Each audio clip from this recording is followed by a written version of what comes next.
Inconscient, je suivais tous les vents de la terre.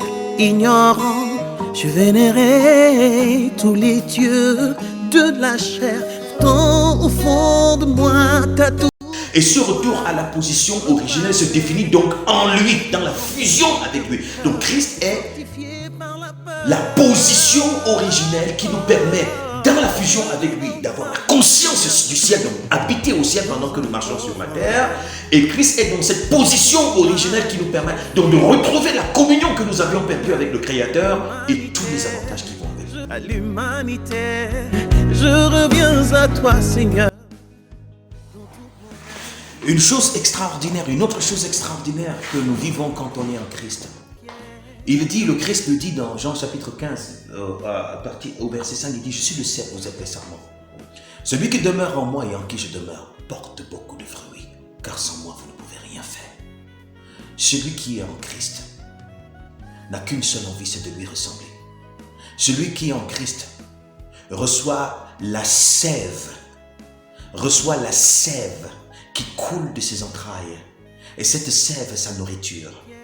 Et va porter les fruits.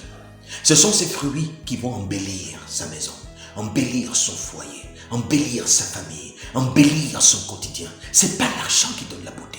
C'est pas l'argent, c'est pas les éléments extérieurs, mais c'est ce qui découle de Christ.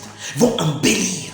Ce sont ces fruits qui vont embellir. Lorsque vous portez du fruit, même si vous habitez dans la vallée de l'ombre de la mort, dans la vallée de l'ombre et de la mort, vous ne craignez rien.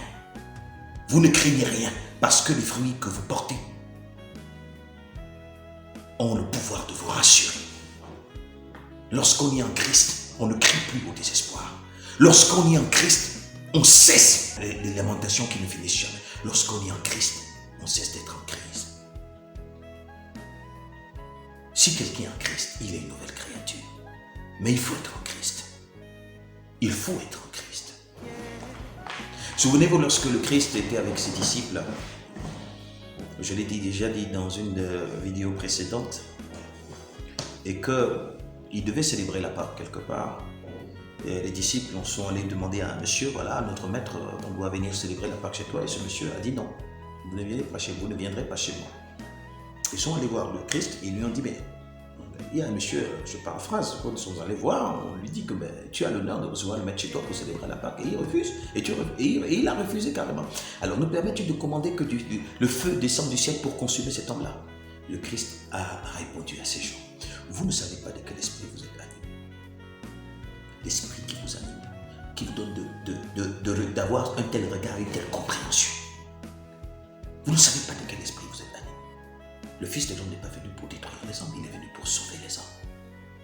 Lorsqu'on est en Christ, on est envahi par le désir de sauver, le désir de secourir. On a la force de pardonner, on a le pouvoir de pardonner, on a le pouvoir d'aimer même son ennemi. Lorsqu'on est en Christ, on est tellement en sécurité qu'on est convaincu que personne ne peut rien contre nous. C'est dans cette position que Paul a déclaré. Qu'est-ce qui nous séparera de l'amour de Dieu manifesté en Jésus-Christ? La faim, la nudité, le péril, l'épée. C'est dans cette position que Paul peut faire cette déclaration. Non, j'ai l'assurance que ni la mort, ni la vie, ni les anges, ni les dominations, ni les choses présentes, ni les choses à venir, ni la hauteur, ni les profondeurs, ni aucune créature ne pourra nous séparer de l'amour de Dieu manifesté dans le Christ. C'est en Christ qu'on peut dire ça. Non pas de manière religieuse, on peut le dire parce que c'est vrai. Vie à tes pieds, je demande pardon, Seigneur.